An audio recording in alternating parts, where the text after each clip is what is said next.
very warm welcome to everyone with the new year and new webinars and great presenters from across the globe. Today, we are joined with Robert Thorne. He's an intercultural international educator for 30 years, and he's a founding director of Developing Real Learners, an organization which aims to help schools, building learning communities, enable young people to become the best holistic learners they can be. Thank you. Welcome, Robert, for joining us today. Great. It's lovely to be here.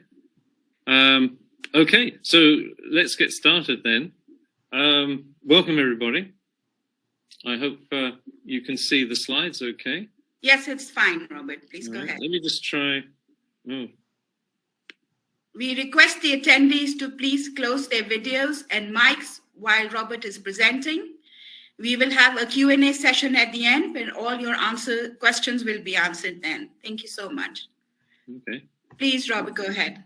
Okay, I'm hoping this works. I just got a black screen then. Anyway, okay, so for those of you who have been in education for a while, I hope that, like me, you're not tired of hearing how schools these days are not fit for purpose. They're not fit for purpose. Education isn't giving our young people what our young people deserve. This seems to be the beginning of every talk almost. And it's true in lots of ways. And why can I say that? So way back in 2005, I had an epiphany. So I had been a teacher for maybe 10 years at that point, and I'd been teaching without really knowing what I was doing. I mean, I was teaching physics, I was teaching English, I was teaching young people. And a lot of people said to me, Robert, you're a very different sort of teacher. And the kids really enjoyed my lessons. I really enjoyed teaching.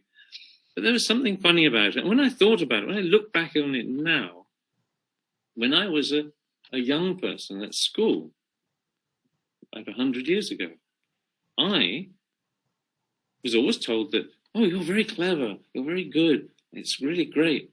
But I never really clicked with school. It's a really funny thing. I quite enjoyed it. I enjoyed learning the things, but I never got very good grades. I mean, B grades or something like that. I was successful all the way through to some extent. I passed, I went to university. But in the back of my mind, there was always something strange. And the funny thing was, I never really thought to question the system. Okay, so maybe I should have tried harder. Maybe. But when I found that there are many people like me, I began to realize. So in 2006, the Ken Robinson, I'm not sure if you know him. If you don't know him, please look him up. You type him into YouTube or in TED Talks, then you'll see.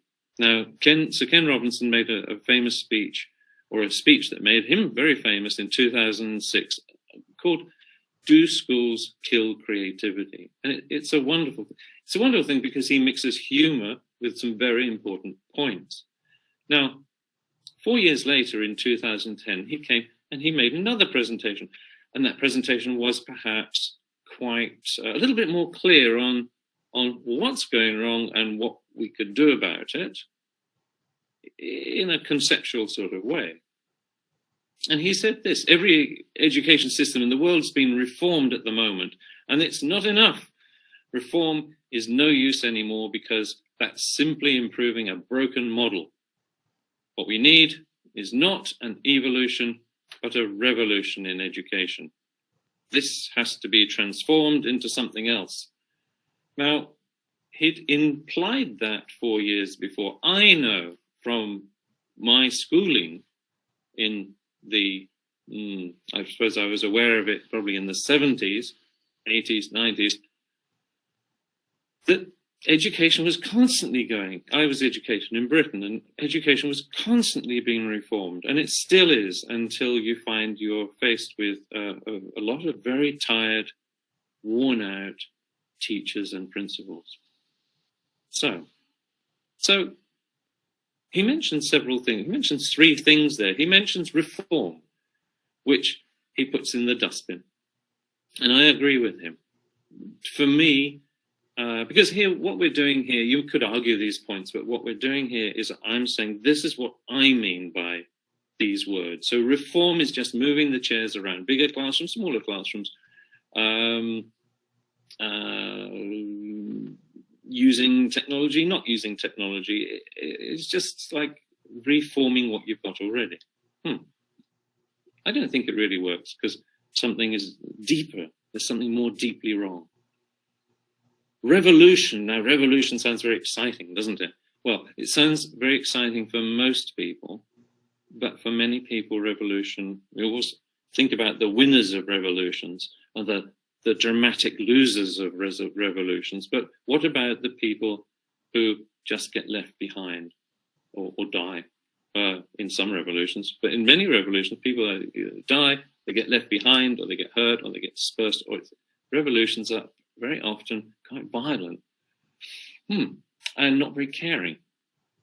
And I've met some parents and I've met some educators who are very angry about education, and they want a revolution, and they talk about it in quite military terms. And it's a little bit scary. I like transformation. So I propose that we try to transform education. And why transform education? Because by using the word transform, we can be inclusive. So the new teacher that's arrived and is teaching, I've been working in India and Pakistan, and one of the complaints is that some of the new teachers are just there because they had nothing else to do, and they're just waiting to have a baby, or they couldn't find. So they're not really invested in teaching.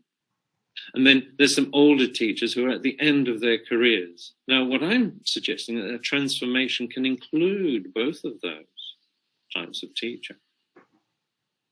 It can inspire those young teachers to, as I found with many teachers in India and Pakistan, that they later became inspired. They started off like that, and they later became engaged. So we can do that more for them. And the older teachers to find out what they're doing right now, and use that in our transformation, or help them to join in with it.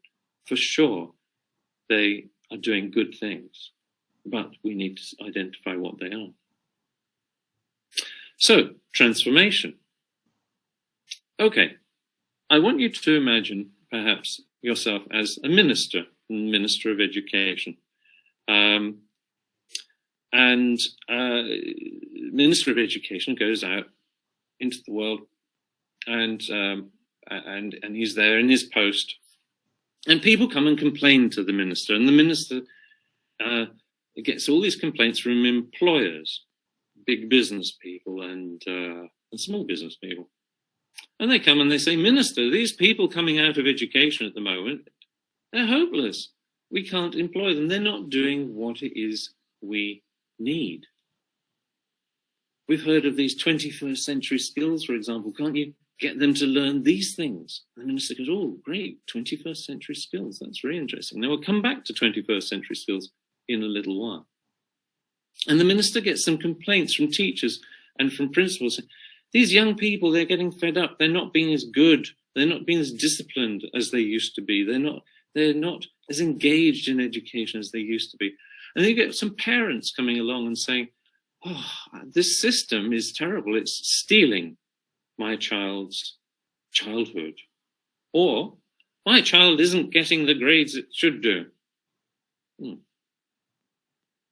And then the minister here talks to some children, and the children are saying, gradually they're becoming more fed up with, more disillusioned with education.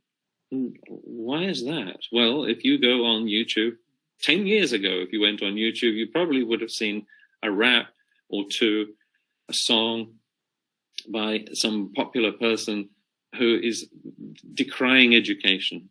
I think education was even put on trial in one video. So children are exposed to that. They're also exposed to their parents, and they see from their parents who go to school in dreary jobs that they don't really particularly like.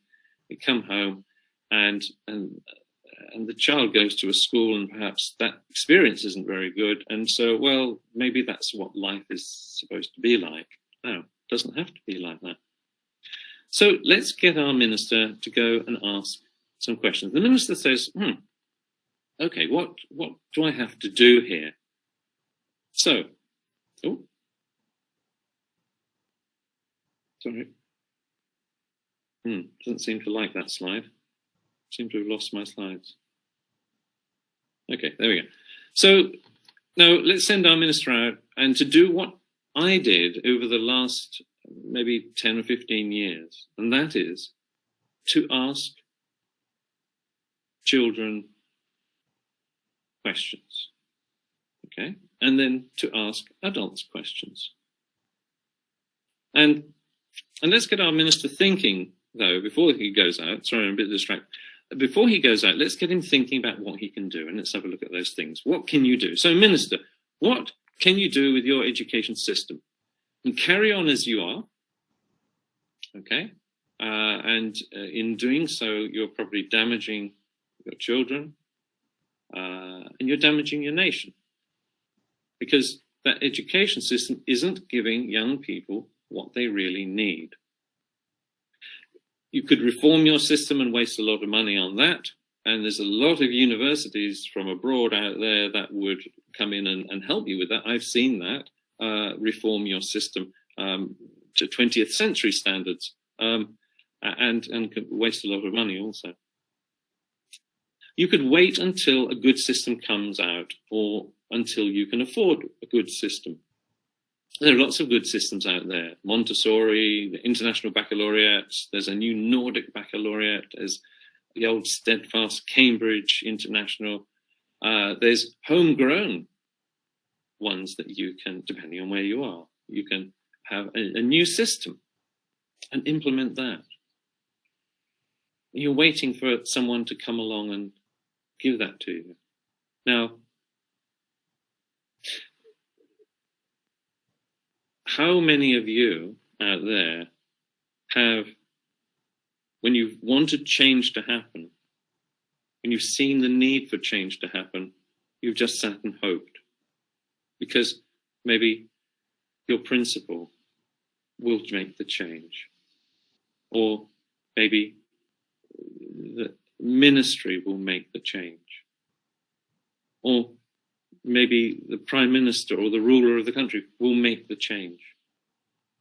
Well, we've got nothing to do with it. We have to hope that someone will come and save us.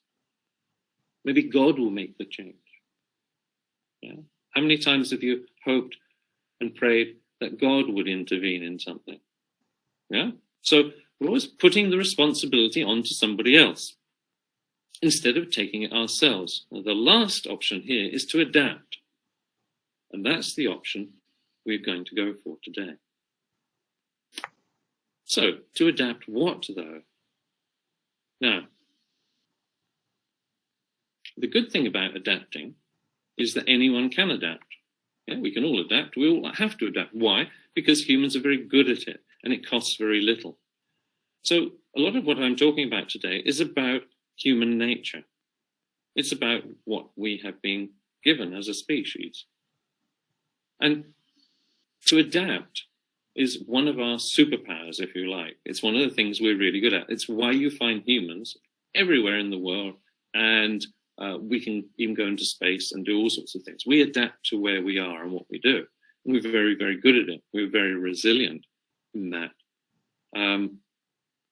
So if you wanted to adapt something like the approach of people to education, that should be quite easy, shouldn't it? And also, if, oops, there's a spelling mistake there, a typo. If it's just our approach that has to be adapted, then that's even better, isn't it? Yeah? Because that should be really easy. If we just say to teachers, look, teachers, why don't you teach in a slightly different way and things will be all right? Okay, so that's what we're going to see. Okay, so our minister now does the thing that I've done for 10 to 15 years, and that is to go to young people and to ask them and say to young people, look, you young people, what do you really need from education? Now, maybe in the chat box, you imagine yourself, maybe you are a young person. Imagine yourself as a young person, or you're, and imagine what it is you need from education. What is it? This is the Minister of Education asking you, what do young people really need from education? What do you think? I'll give you a minute. Please write your responses in the chat box and I will read it for Mr. Robert.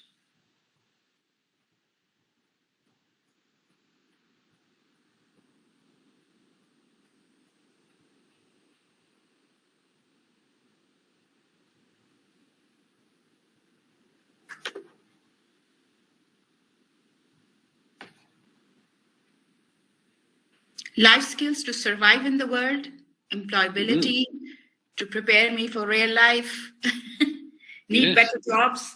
These are a couple of answers that are coming up. What was the last one? To need better jobs. All right. To prepare me for real life. Yes. Suresh says life skills to survive in the world. Mm-hmm. Yeah. Okay. All right. Is that about it? Help young people to educate themselves. That's the last one, yes. Great. Okay, so let's go on so we don't run over time. So life skills, brilliant. That's a great answer. Of course, where are you going to get your life skills from? Yeah, well, from your parents, of course, from your friends, perhaps. That's where kids get their life skills from, isn't it?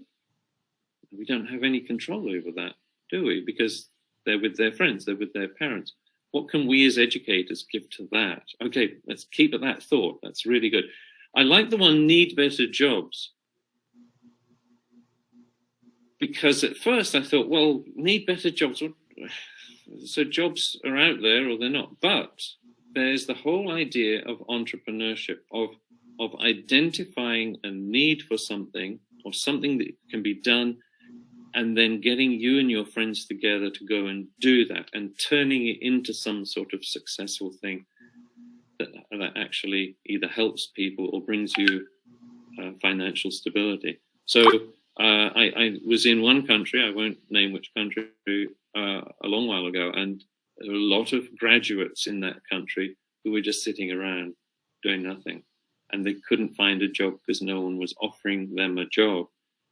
And I thought then, well, maybe in my naivety, why don't they get together and create jobs? Now, I know that's not easy, but it's worth a go. People are doing that all over the world in these learning hubs and entrepreneurship hubs. So, good idea. Educate themselves. Yes, this is a really important thing. For me, when a young person leaves my school, that young person should be able to develop themselves through their lives. That means a lot. It means they have to be aware of themselves. They have to know how to develop themselves. They have to know how to learn, develop their learning power, as we're going to see in a minute. Great answers, wonderful. Okay, so here then is the answer that I got. So I had 114 children at one time, or in one go, and this is their answer. We did this in other schools as well. We got similar sorts of answers. It took about 4 weeks, perhaps, to do that. A meeting twice a week, lots of discussions, lots of pair and think, pair, share type of thing. And 114 children came up with that answer. Okay, and they agreed that they were okay with that, right? Some of them had different answers. Anyway, that's what we got. So we need education to maximize our chances of happiness and success now and in the unknown future. And the only part of that I really intervened a bit was, so you only want to be happy and successful in the future, yeah? And I said, what about now? And they said, well, yes, we'd like to be happy now. And I said, what about successful? Can we be successful now? Yes, you can. And that's for another talk. They wanted to keep the unknown part of the future in because they thought it sounded cool. So So that's what young people, I found, really want. Happiness comes up a lot. Success comes up a lot. And of course, the Minister of Education, seeing that answer, is going to ask, what do you mean by happiness? What do you mean by success?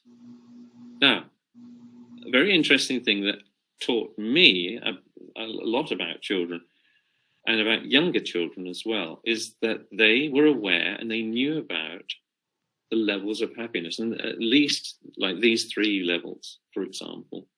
So you ask children, and what I'm saying to you is engaging children in these talks. What is happiness?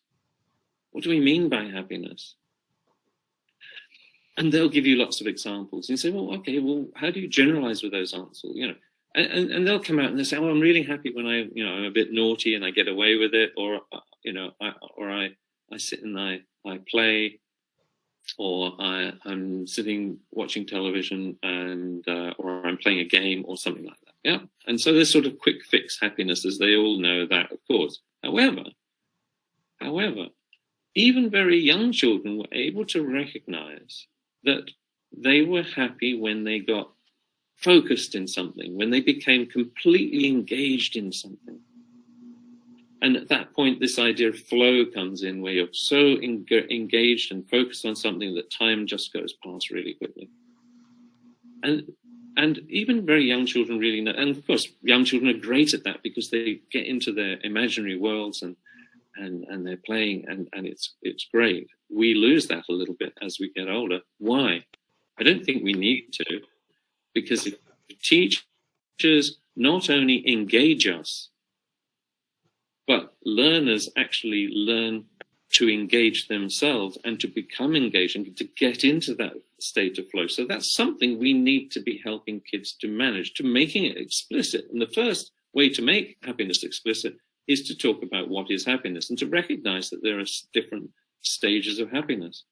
And the last one there is where, for example, one young boy said to me, I'm really happy when I'm playing in my football team and I'm doing this, and we don't have to win, but when the team comes together and we get that sort of thing, and other people have said, well, for example, when something goes right in the class, or when something goes right in our business, and it just works and everybody's happy, and so that's sort of higher purpose happiness, when you're doing something good for contributing to the learning community or to the environment or to whatever like that. So, and success was very quick. I'll just say one thing I'll just say the answer of one boy, and I think he got it perfectly. And he said, success surely then is where you're able to be happy like this most of your life.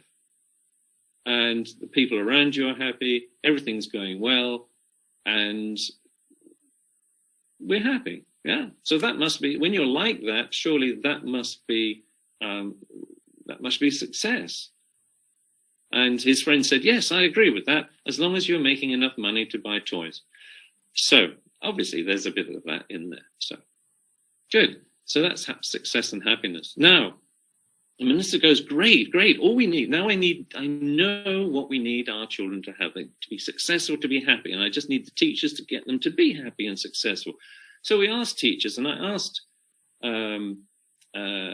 parents as well, what attributes do young people need for happiness and success in life? And just in case you're not familiar with that word of happiness, of attributes, this is how I define it. Attributes are sort of habits, things that you sort of do every day, skills, and dispositions. And just to give you an example of dispositions and skills, disposition for me would be something like curiosity.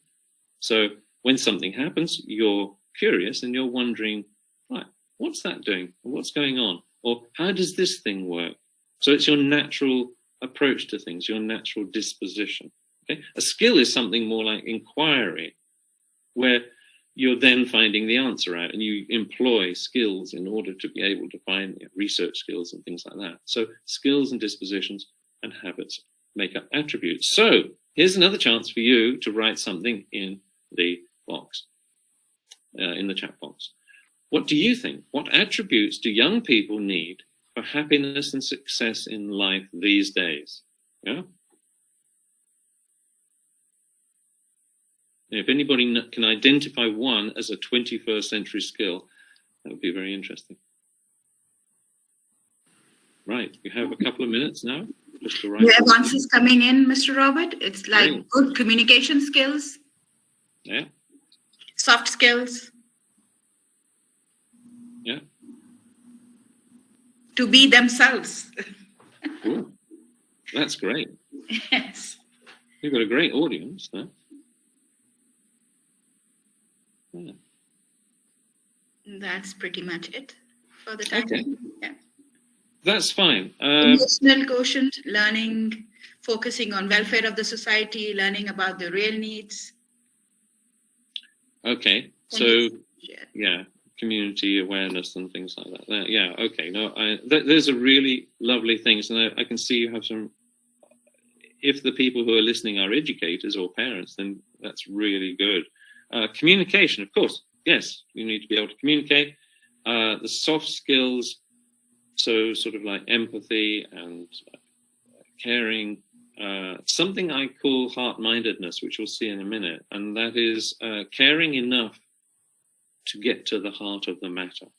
Yeah, so it's a bit of determination in there, because caring is often seen as a very sort of fluffy thing, but you know, to be able to do anything, you need to care, and that's why dispositions are actually more important in a way than skills. You can be very skilled at something, but if you don't care to employ those skills, then they're for nothing.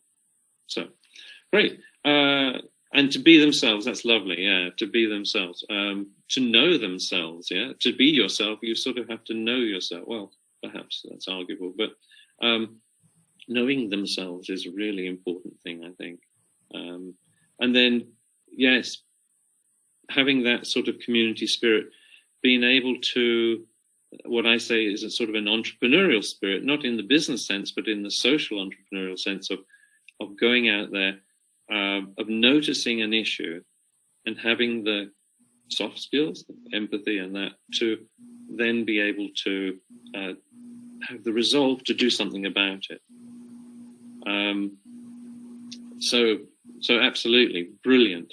Okay, so here, and it's a strange thing because I've done this in many different countries and many different cultures, and people come up with all sorts of words. For example, in Japan, people came up with certain terms, and in Pakistan, just recently, people came up with other terms.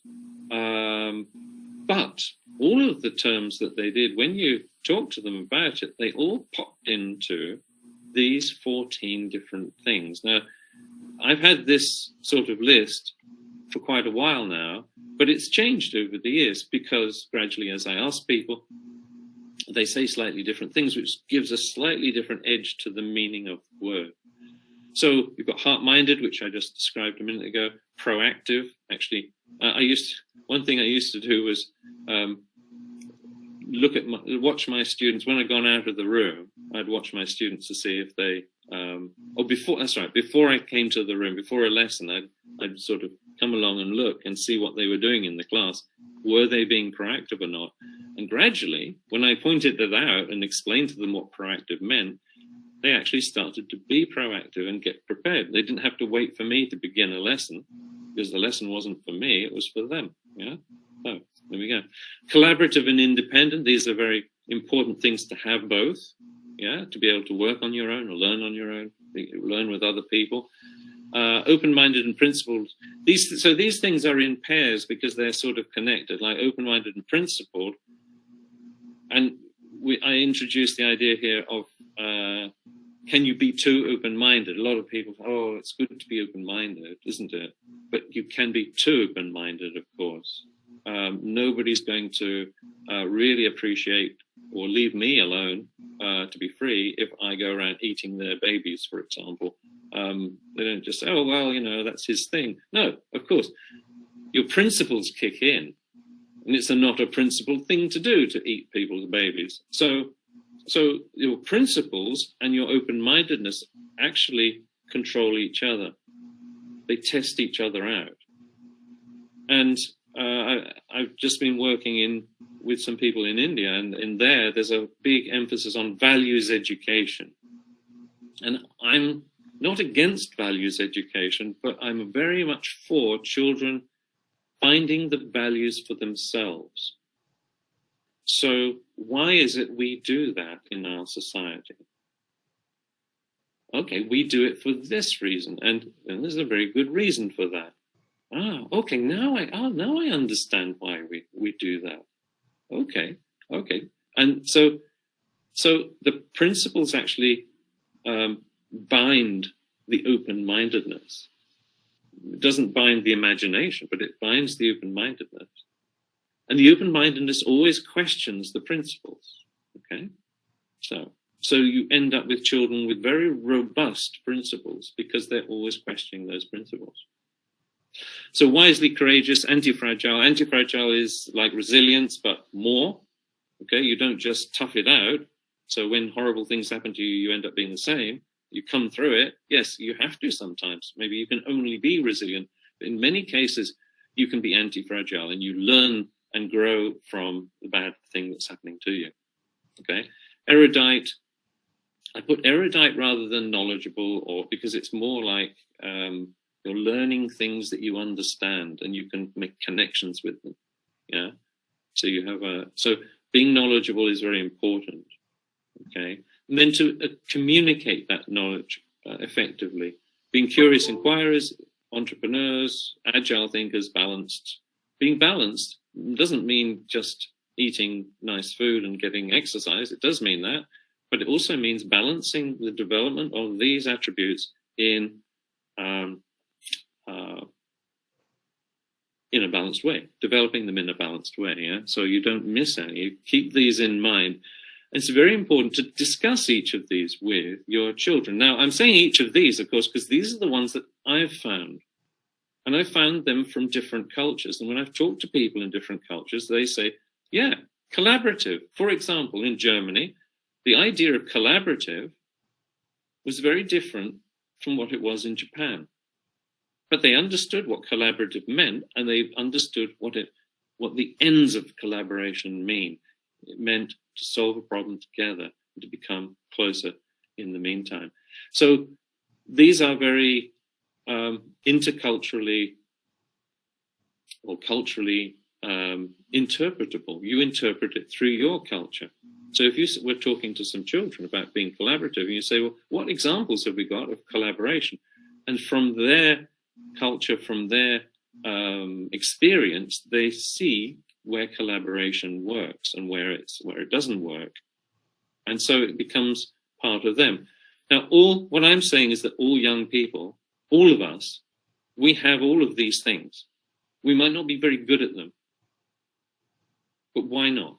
Why are we not good at these things? These are our superpowers. These are the things that have got people to where we are now. Yeah.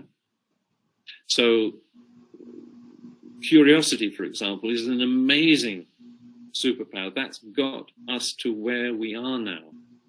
Our ability to think in different ways, our ability to collect and store knowledge and create areas of knowledge, for example, like sciences and that. Really, these are the things that we all have. All children have the seeds of these in them. All children are open-minded to a certain extent. All children are wisely courageous to a certain extent. All children are curious to a big extent, usually. But why are we not developing these things? Okay? Because, so, the minister says, great, hooray! So now I know what young people need, and I know now what the teachers need to do. Okay, so who's teaching them? And these are the answers that I've got. And I remember in Japan, one set of Japanese teachers from a local school said, they looked at each other, they looked at their shoes, they were very embarrassed, and they said, not us.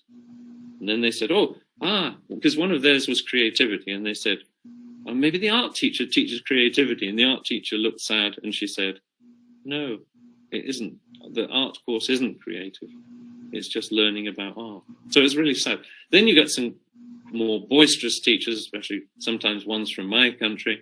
So we already do that. And in a way they do. And in a way those Japanese teachers are wrong, because many of them were very good teachers, and they did develop those attributes. They did encourage the children to do things, but it wasn't explicit. So that's the first thing to do, is to make the development of these attributes explicit. You know? Why is it I greet you in the morning when you come in? Why is it that we do as are told, right? Because because we respect each other. Why is it that we do this? Why is it? Why So you're exploring these things together, and you make them explicit. So when you make it explicit, you're helping the learners to gain a certain literacy about themselves. How curious am I? Where does curiosity appear in my life? How knowledgeable am I? How much of that knowledge do I understand? How much can I communicate? So in knowing them, in knowing themselves, you also get an ally. You get someone in the classroom who is there, who can help to recognize not only these attributes, but where they can be developed. So those teachers say, we already do that. Yes, you do, but it's not explicit enough. And then my experience in India, for example, they learn those things in extracurricular activities and in the special classes, the values lessons, and that makes me very sad, because what their idea is that they will learn those attributes in a lesson, and that protects the other lessons, the subjects, the maths, the science, the languages. It protects them from having to worry about attributes. And what I'm saying, and not just me, many people have said this, is that these things should be done together. So as we are teaching our mathematics, we are helping children to collaborate and to understand what collaboration means. And there's a way to do that. There are several ways to do that. So now the minister knows, okay? And I just want to quote Sir Ken Robinson again. Education dislocates many people from their natural talents, and human resources are like natural resources. They're often buried deep. You have to go looking for them. They're not just lying around there on the surface. You have to create the circumstances where they show themselves. And in my career, and this is where I found I was a very different teacher, it seemed so, from what my colleagues said, because I would find the children who were shy and get them to have the confidence and find their curiosity. You find their curiosity, of course they have it, they're just not telling you about it, and allow them to communicate that curiosity in a way that they could as a shy person. I wasn't trying to change them from being shy, I was trying to enable them to get around their shyness when they needed it. For example, okay, that's just one example. So children have these natural talents. They don't show them very much sometimes. Sometimes they show them too much. But sometimes you have to dig, and that's our job as a teacher, or our job as a parent, to dig down and find these. But to take the child with us when we find them and show them and say, it's okay to be like that. It's good to express it and to notice it and to develop it, because that is one of your superpowers. It's one of the things that make you human, and it's going to make you a better human as you go through your life. So I like that last sentence. You have to create the circumstances where they show themselves, and that is what I call opportunity in our classroom. Okay. So the minister says, oh my goodness, what are we going to do? How am I going to get teachers to do this? And here is a very simple approach. So I guess I'm running out of time a bit. And I call it the golden process. And I checked on the internet and it didn't seem to be any other thing that was called the golden process. So I called it the golden process. And this is what it is. So you identify the attributes your learners need for life. So you can go through, if you're in a school, you can go through that process and you can say, what's important? If you're a grandfather or a grandmother and you're with your grandchildren, you can ask that, what do you think is most important to be happy and to be successful in life? And you don't have to take my attributes or Cambridge's attributes or the IB's attributes. You can come up with them themselves. And there's a good thing in the process of doing that, because then you begin to define and refine the definitions of that. So you identify the attributes for your learners' need for life, and you spend time in exploring them and defining them and getting them to define what it is. So it's becoming very explicit, and it shows that you're putting a big importance on the development of these attributes. Why? Because you're talking about them, you're looking for them, you're asking them about it, you're engaging them in activities where those attributes will be developed. Are they still learning maths? Yes, they are. Are they still learning science? Yes, they are.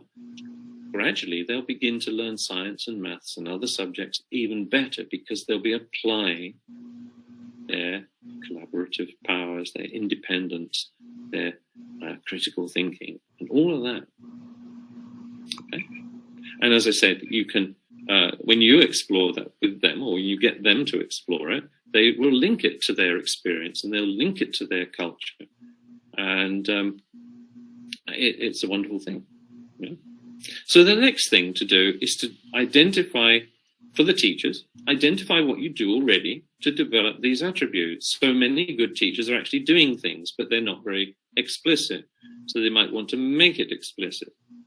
Primary teachers probably are being more explicit than secondary teachers. Yeah. So you make it. So this is really good, because when you get teachers to identify what they're doing already, that's good. Suddenly, that old teacher at the end of their career and thinking you're going to come and change things as the minister is suddenly finding, yeah, I do things like that. I do help children with that. I've helped children become resilient and anti-fragile, and I've helped them to communicate. And I've done that as the maths teacher. Yeah. And so that person now feels, oh, maybe I do have a place in this new, in this transformation. And the young teacher goes, yeah, of course I can do that because I'm young. And that's a great idea. That's getting really interesting. I never thought about it like that. I never thought about that curiosity could be developed, for example. Never really thought about it. And so it starts to engage teachers in their work.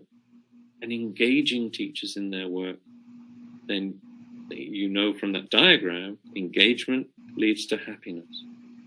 Happiness leads to fulfillment. Fulfillment leads to a meaningful work, yeah, and meaningful life. So we're not just talking about developing young people here. We're talking about developing teachers and parents too, if we can reach those parents.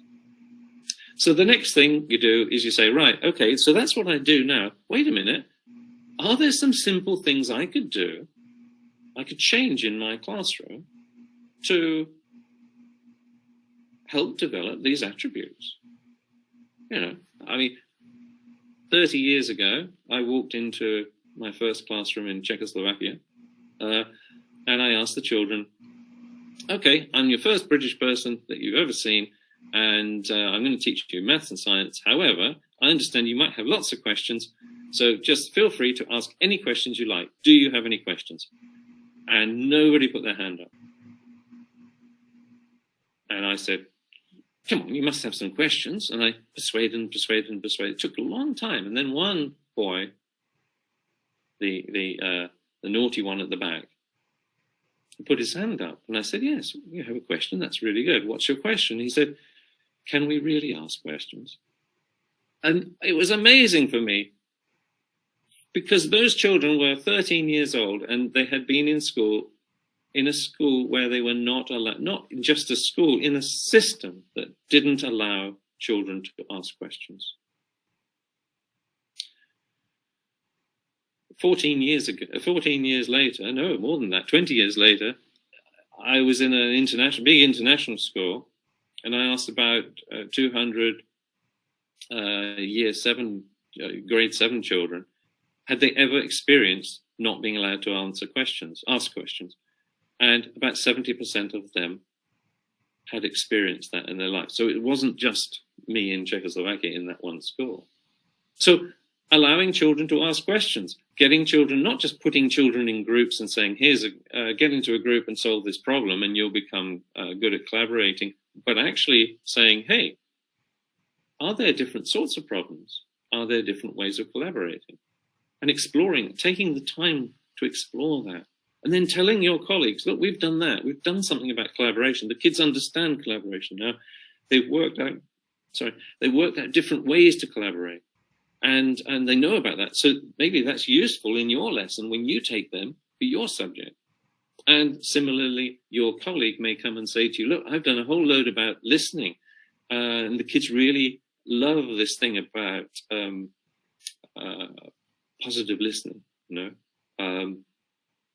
about being able to listen in different ways and to listen to themselves. And they're really into it, right? Maybe that's good in your lesson. And so your teachers then start to talk to each other. And the principal's job is to allow them time to talk to each other and to encourage them to talk to each other and perhaps even organize this. So instead of having a curriculum that is transdisciplinary curriculum, you actually have a trans-attribute development curriculum, yeah? Because your teachers have now got something to talk about. No one's going to listen to the maths teacher when he starts talking about maths, are they? No. They are going to listen when the maths teacher says, I'm not really sure how to get my kids to work together. Then the other teachers will say, I know how to do that. I can help you. Okay, so simple and easy changes. You make your change, it works, you're amazed, you're engaged, and you want to do more. And that's really exciting. So it boosts the teacher's confidence and it boosts the learner's confidence in developing themselves. And then there's always those attributes that some people find really hard, like, for example, curiosity. How do I go about developing the curiosity in my children? Well, they're curious enough already, aren't they? Well, how do I not damage that curiosity?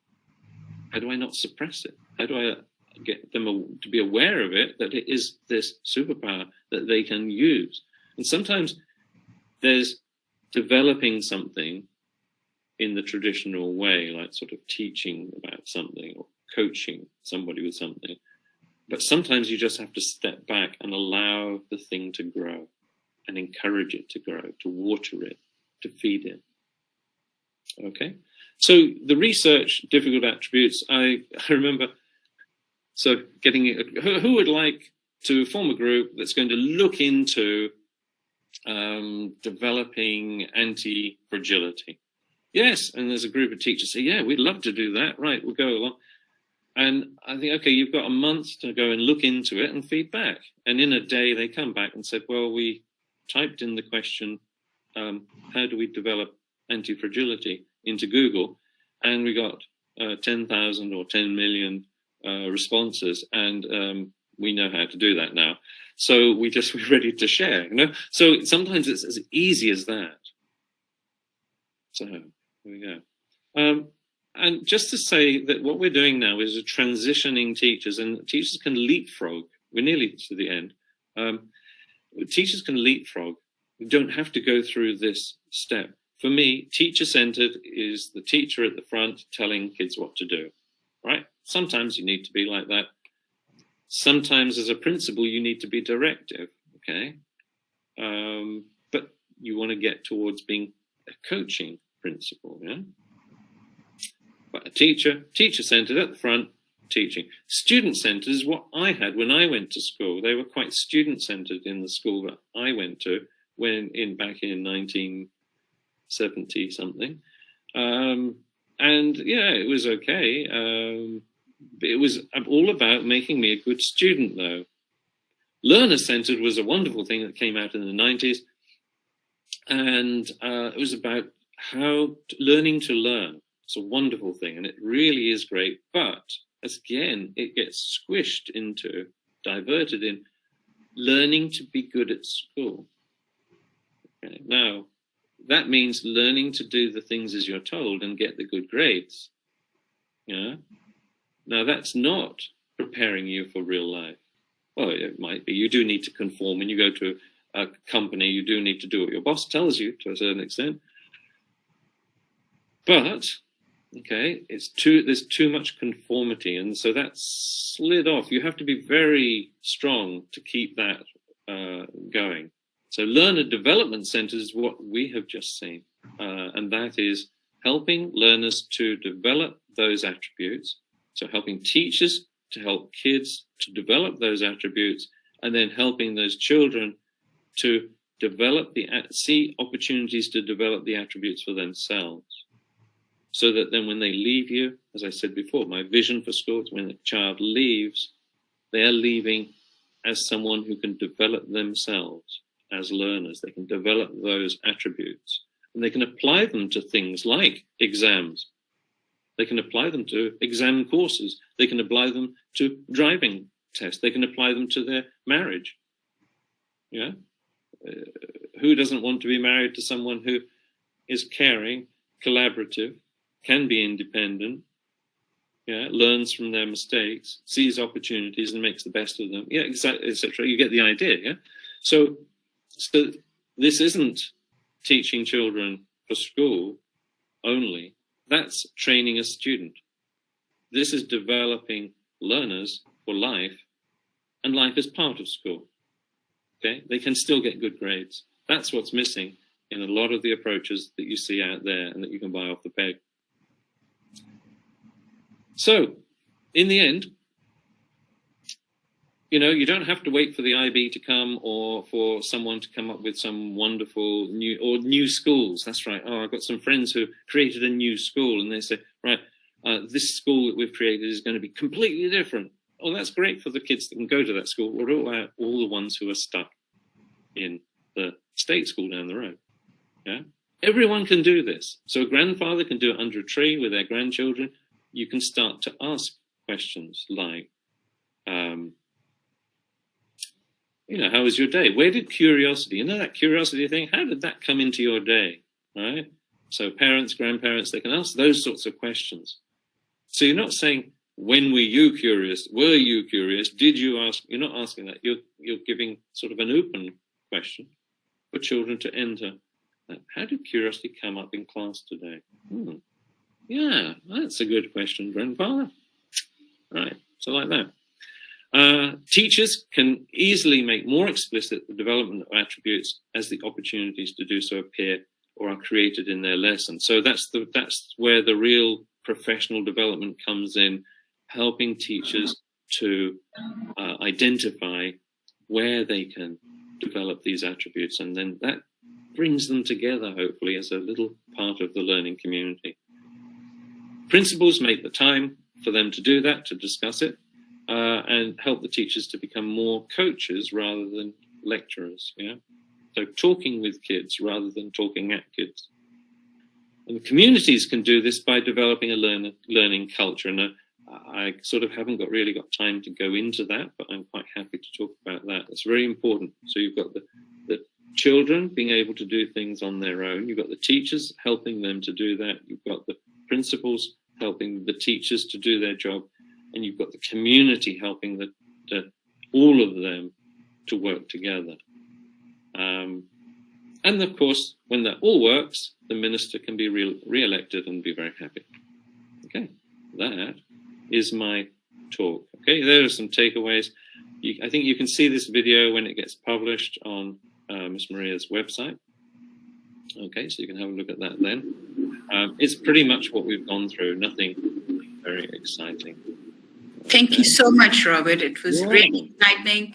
Some really interesting ideas and thoughts that make us think about education system. Right. Now it is time for the attendees to interact with the presenter, you can open your mics at the stage or write your question in the chat box that I can read out to Mr. Robert here.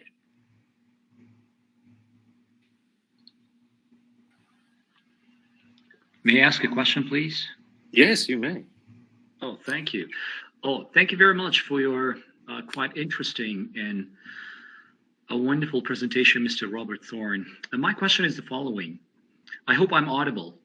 Yes, you are. Yeah. And here I am. Mr. Robert Thorne, could you please tell us what would transformation mean to you as an educator, and what needs to be transformed in the world of education in the 21st century? Yeah. I hope my questions are clear. Thank you. Oh, it's very clear. It's very good. So as I said in the talk, I think it is our approach. It's as simple and as difficult as that. Our approach needs to change at the moment. So, for example, I was reading Cambridge Pathways, all right, the Cambridge International Education Organization produced. I was reading something that they wrote. It was very interesting. It said, in our experience of being around the world in many schools, you know, Cambridge is around the world in many schools, we have found that most schools do pretty much, you know, they have pretty much the same sorts of expectations. What were those expectations? And they listed them, and they first, I'm just trying to see if I can find it. They said, number one, academic excellence. There, I found it. Academic excellence. Okay. The aims of schools usually include academic excellence, fulfilling the potential of every learner, and nurturing the competencies learners need to succeed in higher education, the world of work, and for them to lead fulfilled lives.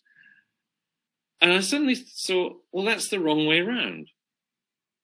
Okay, so if our approach, and for approach, I'm sort of saying our priorities, if we help children and teachers and parents realize that priorities are to do it the other way around, to nurture the competencies of learners. So that's like to nurture those attributes first, because those attributes are the attributes that will help them to succeed in world and work and life, lead fulfilled lives, as we just said, yeah, as those people I asked identified. Yeah, those parents I asked, they identified these are the most important things. The teachers, these are the most important things, those attributes. Okay, so in doing that, you're fulfilling the potential of every learner, because you're helping them to become a learner in life. And I don't mean a lifelong learner, I mean a learner in life. That's something slightly different. It's someone who isn't just reading a book, or, you know, they know how to do courses and things. I mean, they're learning from life, yeah? They're eating it up, and they're developing themselves as they go. And then, if they so choose, and if they feel it is right, the academic excellence comes. However, what we're doing is we're getting kids in school and saying, right, academic excellence, that's the most important thing. We're going to beat you and train you and crush you to become academically excellent. And then if you aren't, we will throw you away. Okay, I hope that answers the question. Thank you so much, Robert. Sorry so much. Can I ask a question? Yes, go ahead. I want to ask about the role of education or educators in teaching another language. I mean, English language or Arabic language. How we can make students love the second language. What is the role of education in this subject? Oh, that's a great question. I have a colleague. Yes. Who is a language teacher, and he was talking to me about this the other day, because I'm not a language teacher. I actually came up as a science teacher, but the language, and it was very interesting. Get the children to talk about themselves in that language. Okay, so get the children to talk about and write about and express themselves about what's important to them. that's sort of acceptable to you. I'm not saying that they should always talk about computer games or something like that. There's something that is very human about these attributes, for example. Yes. The problems that they have and how to overcome them. And you'll find that those attributes will help them to overcome those problems, to be more caring, to have more empathy. Well, what's the French word or Arabic word for empathy? Really? Okay, and where does that come from, and how does that, and what's our view of empathy? Where do we see empathy in our culture, for example? So you start to make it, you've got to make whatever it is you're doing relevant to what the child's doing. And I know there's tough work to be done in learning the language, but when the child wants to learn that language, they will do it. They will do the tough stuff. Yeah, of course. Okay. Yeah. Okay. Good. Sorry. Yeah. Okay. Thank you so much. Thank you. Question, We will just address one more question. There are lots of questions in the chat. We are running time out of. Diego asked, "What is the single biggest issue that is challenging the model that you propose?" That's a very incisive question, because. And in a way, maybe it's a failure of mine not to have brought that out in the discussion, because the whole point of including the late Sir Ken Robinson was, having seen him go, every 4 years, see him pop up and deliver pretty much the same talk. It was really sad. So as I'm looking into this stuff, we have known about how to set education right for a very long time. And the problem is, so here's an example. So I was on LinkedIn the other day. It's an online platform, like Facebook sort of thing. And I saw somebody posted something, and it said, why do our children go to school for all these years, and when they could be doing all these wonderful things? And there was a list of wonderful things that they could be doing, finding themselves, solving world problems and things like that. And somebody wrote, well, they do that in Montessori. Okay, so why don't they do it everywhere else? And the problem is, how do you get the Montessori, as I said in the talk, how do you get the Montessori into the approach in Montessori? How do you get it into schools? And I think the issue is what is the biggest problem? The biggest problem is people are focused on that thing that Cambridge said first, the academic excellence. That's the most important thing. We know all these other things are important, but we have to put them aside because of academic excellence. And the Indian example, for instance, that we can't bring them in. There's no time and there's no place to develop those attributes in our curriculum, in our academic curriculum, because and that's why we put them into these other lessons, and also because we don't think our teachers could cope with them. But teachers are human, and teachers all have these attributes themselves, and to explore them together with the child while you are teaching. And I'm not saying you have to do it from day one. You're spending all your lesson talking about curiosity. You don't. When it comes up that it's good to do, that's when you do it. And you tell the children why. Okay? So it's getting that across and getting people to take the first steps. That's probably the greatest problem. It's actually getting people to do it. I feel that as well. It's like getting myself to write it down to be able to share it with everybody. It's something I'm working on. Thank you so much, Robert. There are so many other questions, but unfortunately we are running out of time now. Oh, you're welcome. We I'm sorry I went on for so long. No, we're perfectly fine, because we would love to hear all those thoughts, the great thoughts you have behind the whole thing, the whole concept of transformation. And we really appreciate your time, your contribution to our platform today. Okay, you're welcome. And I hope, did you share my email address? If you could share your last slide at the moment, so people can, there are some questions that are unanswered. I've taken a record of, and I'll send you as well. And people can contact you directly if they wish to. Absolutely. Or you can look me up on, what's it called? On LinkedIn. I'll write it in now. Quite a long one there, that's the only problem.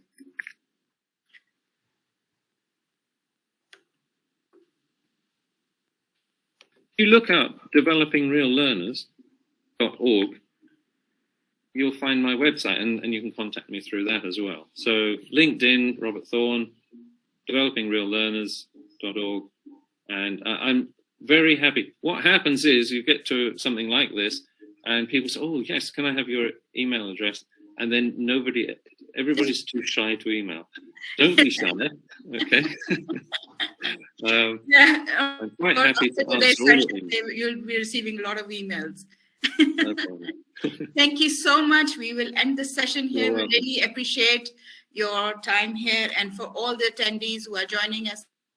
This session was being recorded, and it will be posted on our website and our YouTube channel in next 24 hours. You will be able to catch his email there as well. Thank you so much, Mr. Robert, and bye for now. Yeah. Oh, yes. Goodbye. Goodbye. Thank you.